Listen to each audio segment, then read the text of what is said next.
In January, ExxonMobil's CEO stood in front of the most important analysts on Wall Street and said this with a lot of confidence.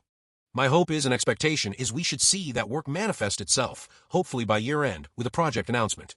I think it's serious right now. That was January 30th, 2026. On May 1st, that topic didn't exist in their opening remarks.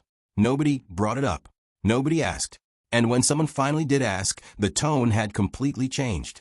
Today we're reading between the lines of two ExxonMobil earnings calls, January and May. We're tracking what they promised, what they delivered, what they downplayed, and what simply vanished.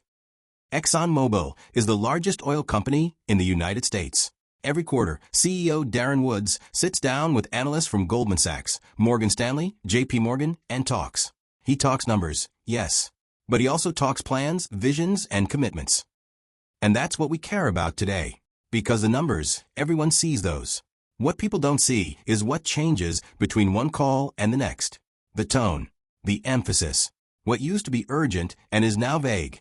What used to have a name and a date, and now doesn't appear at all. Let's get into it. Golden Pass LNG, the perfect promise used strategically. Let's start with the good news. In January, Darren Woods said this about Golden Pass, their new liquefied natural gas terminal. My expectation is we will see kind of first LNG produced in very early March. And in May, the very first thing they announced was Train 1 of the facility achieved first LNG in March. Delivered, exactly as promised. No surprises. But here's the first read between the lines. Why did they open the May call talking about Golden Pass before anything else? Because in that same call, they're going to have to talk about Qatar, about 2 damaged LNG trains, about a loss equivalent to 3% of their global production that will take 3 to 5 years to recover. So the playbook is clear. Lead with the 5% we gained, then get to the 3% we lost. It's not a lie. It's narrative architecture. Lightweight propant, the KPI nobody remembered. In January, the outgoing CFO Kathy Michaels was extraordinarily specific about a key Permian technology.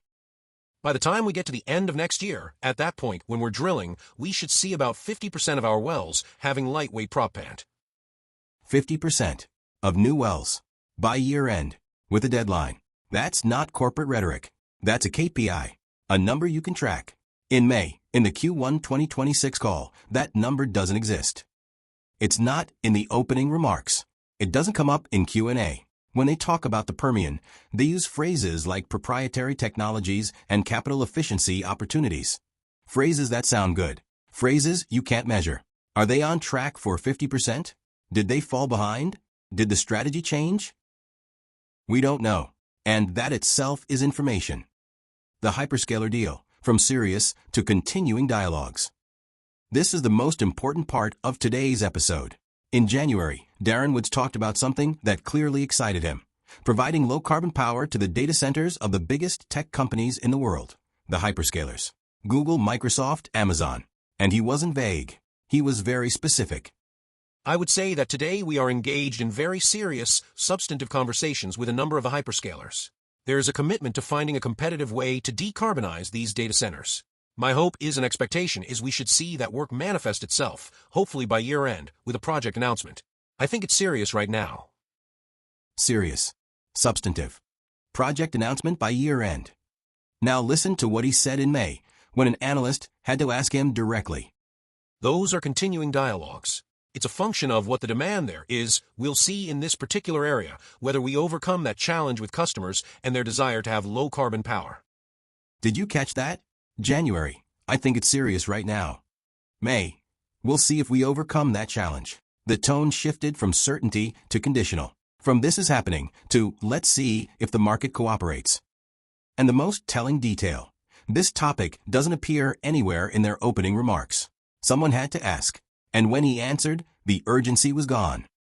That's not a declared failure. That's a retreat dressed up as pragmatism. Venezuela. From concrete commitment to future opportunity. In January, an analyst asked about Venezuela. Darren Woods had said publicly at the White House that Venezuela was uninvestable under its current structure. But he also offered something concrete. We're still committed to doing that, sending a team there to do the assessment and to offer up our perspective to the administration to help them in their decision-making. A team in Venezuela to do an assessment, explicitly committed. In May, when Venezuela comes up, the answer is completely different.